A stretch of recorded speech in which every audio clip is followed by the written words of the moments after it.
Hey guys, what is up? In today's video, I wanted to go over my Jurassic Park Series 1 collection with you guys.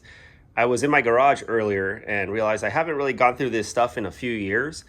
I haven't opened this up yet. I just pulled them up here. As you can see, I have my command compound already out. So I just wanted to pull them out and see what I had once again, because I kind of don't remember. Pretty sure I have everything from Series 1, the 1993 Kenner line. When I did start recollecting these back in 2014, I decided I would only go for Series 1 because these things don't come cheap anymore, and I was having to kind of gather them up from anywhere I could find, usually being eBay or private sale or just people I knew. So we're going to open this up together, guys, and see what's in here. I'm going to do this with one hand, so bear with me. I apologize in advance if this is really shaky and makes you nauseous, but here we go. We're going to take a look together. All right, so this is the first box, and yep, there is my old Kenner stuff. So let's take a look in here. Now I'll explain why I have all these kind of wrapped up in this cellophane wrap, or this kind of like plastic wrap. This is the young Tyrannosaurus. Yeah, and all of these I tried to get in as good of condition that I could. They're not all necessarily perfect, but for the most part, I think they'd probably grade fairly high, but I am not really into the whole grading thing, so I won't do that. So let's put this guy over here. So let me explain why I got most of them wrapped up in this plastic wrap. Although they're in storage bins, I feel that over time, dust, any kind of bugs, and even just them rubbing together in these bins while being moved around can scuff up the card, can leave scrapes on the card. And I just feel like this will protect it a little better. Unfortunately, it doesn't display as well, but the whole point of this is to keep them protected for the future when I eventually display them. If I do, if not, I'm just going to save them for my kids when they get a little older so they can kind of keep them for themselves. This is the Bush Devil Tracker. This is their Jurassic Park Jeep. Pretty cool. So yeah, Mattel's doing a great job with the new line, the current line, and they've released a ton of this Jeep Wrangler style vehicle. I have a full-size one if you've seen my videos in the past. Maybe I'll do an update video on that. There is some issues with my full-size Jeep. Now mechanically it runs great, but with the paint, after having my first child, I really didn't drive it much, so it's kind of sat out in the sun, and the paint kind of needs some pretty serious touch-ups. There is the Jungle Explorer, the Ford Explorer. Now Mattel actually just put out a version of this that's available in a bundle set. And like I said, guys, I'm doing this with one hand, so bear with me. But yeah, I love the colors on these boxes. That red, yellow, orange just really pops to this day. It's probably my favorite packaging out of all the line of Jurassic Park toys from now to the originals. Let's pull out some of these smaller figures. This is the electronic Dilophosaurus. Dino Screams. Now a lot of these I had as a kid, and I remember really fondly playing with them about 9 years old. I was right at that age where I was kind of like starting to become more interested in other things, games, girls.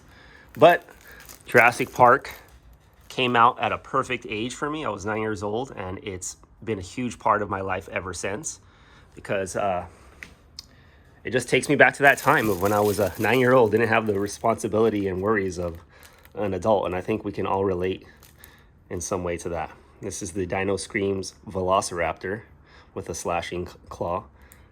Check out these movie cards, really cool. I know people that just collect the cards, and some of them can go for a lot of money themselves, just the card, because they were attached to some of the more rarer figures that are really hard to come by. So if you know anything about these toys, you know Series 2 definitely goes for a lot more money, which is why I decided just to stick with Series 1, and it's really all I owned when I was a kid. I never really bought the Series 2 stuff. There's a regular Velociraptor, the Dino Strike. So I didn't buy these toys myself when I was a kid. I had to rely on my parents or other family at birthday parties or Christmas. So I didn't have everything, but for the most part, what I've pulled out so far, I did own. And of all the ones I did own, this one was my my absolute favorite. It's kind of hard to get with one hand. Let's flip this guy around. The red T-Rex, the red Kenner T-Rex. Sorry for the reflections, guys. This guy is what started my repurchasing journey back in 2014. I told my wife, kind of wanted the red Rex I had when I was a kid. And well, although you can get them used at fairly good price, I wanted it as I would have found it on a toy store back in 1993. So that was the first one I hunted down, and then kind of the obsession began to track them all down, which is what I did. So let's see what else is in here. It's a Coelophysis, 2 little dinosaurs that didn't make it into the film. So I don't know how they went about deciding what toys they were going to make, if they were part of the concept art, if they spoke with Universal on what dinosaurs would be on the film, or if they had creative liberty as to which ones to create, aside from the 6 dinosaurs seen in the film, 7 if you count the Parasaurolophus. This is the Dilophosaurus. Now, the Dilophosaurus was always my favorite dinosaur from the original film. The Red Rex was obviously my favorite toy from the original line, but this was my favorite dinosaur from Jurassic Park, and still is. So next we have the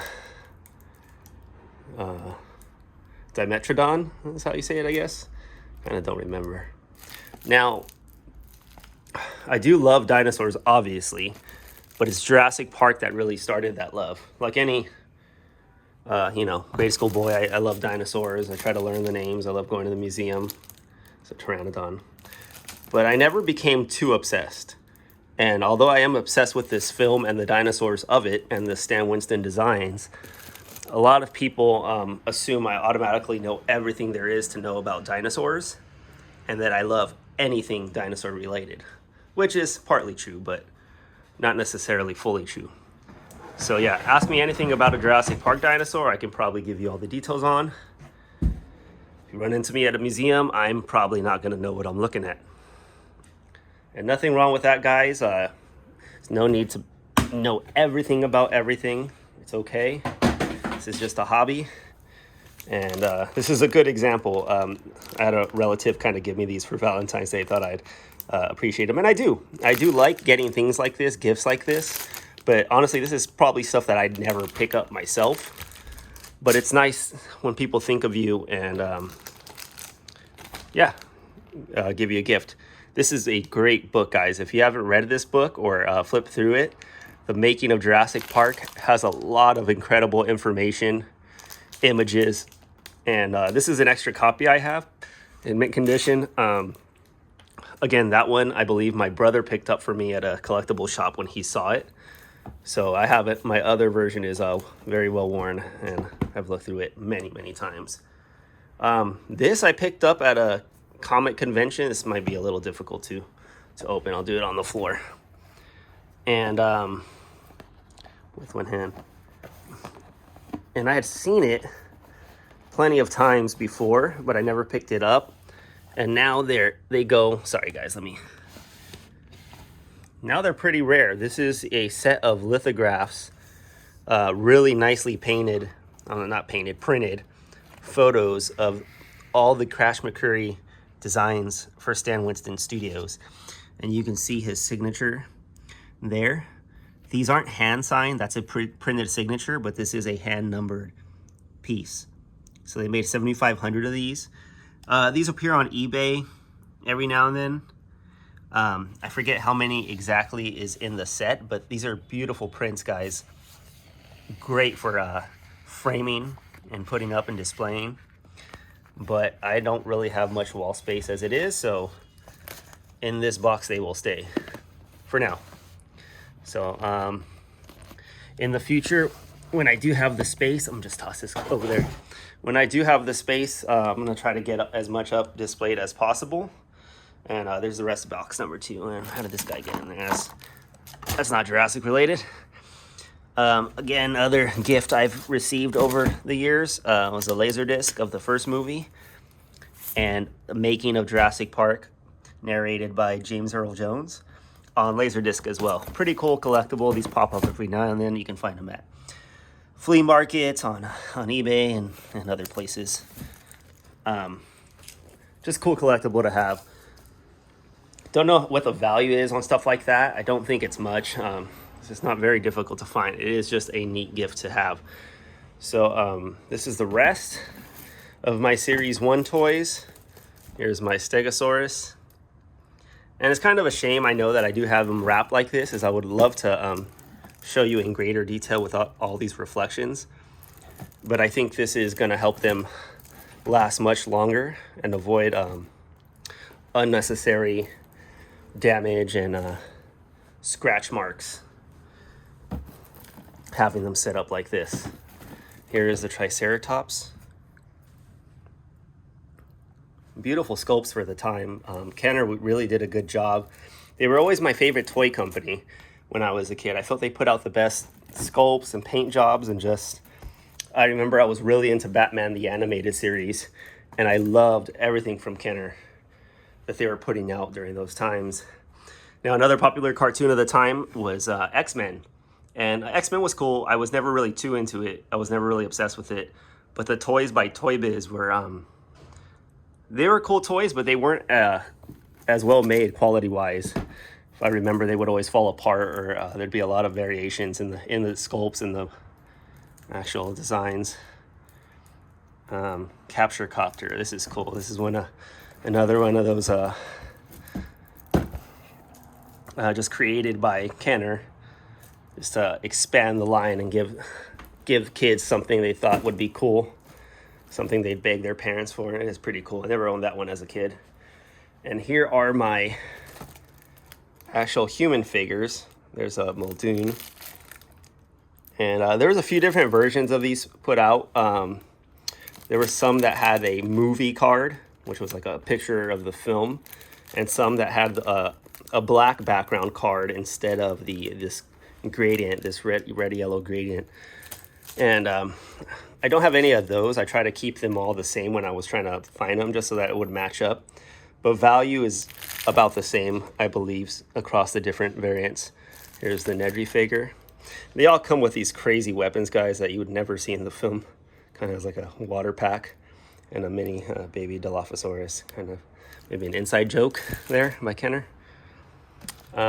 Here are some of the die-cast 2-packs that I picked up. I actually didn't even buy these. So the story is, I bought a couple items off a seller on eBay, and they got lost in the mail. It was, if I remember, the Capture Copter and a few other dinosaurs, and I paid a lot of money. Now, this was one of the coolest eBay sellers I've ever met or ran into or dealt with, whatever it is. But not only did he refund me, but he felt so bad that I waited so long and never got the items that he sent me the set of these die casts free of charge, and they're in mint condition. Literally didn't pay a penny. He just said, as a thank you for being patient and understanding. Okay, so I lied. I do have a Series 2 figure. This is the Malcolm Series 2. And the only reason I really have this is because they didn't make a Malcolm in the Series 1 line of toys. So this is when the packaging started going to Series 2, showing all the new dinosaurs that I missed out on. There's a Series 2 line of figures. Sorry, the camera can't focus through the plastic. And the other guys they created. Almost done here, guys. There's the Alan Grant, the hero of the film, if the film has a hero. Never mind, the hero of the film is the T-Rex. Who am I kidding? There's Ellie Sattler with her baby trike. I remember playing with this toy a lot. Really liked her little harpoon gun and backpack. Thought that was really cool. I played with this one a lot. And incidentally, I named my first daughter Ellie after Ellie Sattler, because she is a doctor, a paleobotanist, and a good female role model for my child. Not that she needs to become a paleobotanist, but just a very smart, strong woman. Yeah, thought I'd make a good name. Tim Murphy. That's really cool card art right there. A mini Brachiosaurus and a little cage where his head sticks out. A lot of these didn't really look too much like the movie counterparts, but as a kid, you don't really mind. At least I didn't mind, as long as the dinosaurs looked good. Now that T-Rex, look at that T-Rex. That's actually a Stan Winston maquette that stood in for the toy line because Kenner didn't have their Rex ready yet for the photo shoot. So all the kids that thought they were getting that for Christmas, they ended up getting a version of that, because the red Rex that we know that's over there was actually taken from one of the molds of that maquette. Here are a few other things, I guess, that I stashed in here when I sealed these up. This is a soundtrack from Mondo. I think this is the original film. I didn't get the variant that everyone was after. Here is a mini poster of the Mark Engler poster that I have framed up there. I don't even know if this is official, if this is just a copy. I have a few. What else is there? And nothing, just a bunch of the same posters. And this this holds a special place in my heart because this hologram was given to me when I was in 4th grade, I believe. When the movie came out, when I was collecting the cards, I was trying really hard to get the holograms, but my parents didn't like to buy me these packs. So a friend of mine had this. We all collected cards. They were mostly into comic cards or sports cards, but I wanted Jurassic Park. A friend of mine gave this to me, and it's dumb, but you know, I was 10 years old, and he just let me have it. And I saw this as something really valuable. I couldn't believe he would just give it to me. And I remember clearly he said, "Yeah, what are friends for? Here." And to this day, that's a very good memory I have as a kid. Someone being nice like that and giving me something, and something for nothing, pretty much. That friend actually ended up being the best man at my wedding. And so thank you, Miguel, if you ever see this, for that card. I do cherish it. All right, guys, so that's going to be it. Boxes are empty. Maybe I'll make more detailed videos on each of these pieces. If you guys want to see that, let me know. I'm not a historian on Kenner. I don't know every detail about the line. So maybe I'll leave that to someone else. But yeah, I just wanted to bring these out one more time to take a look at them, because it's kind of sad to keep them in storage and locked up. So hopefully you guys enjoyed this look at my small Jurassic Park Series 1 Kenner collection. See you next time, guys.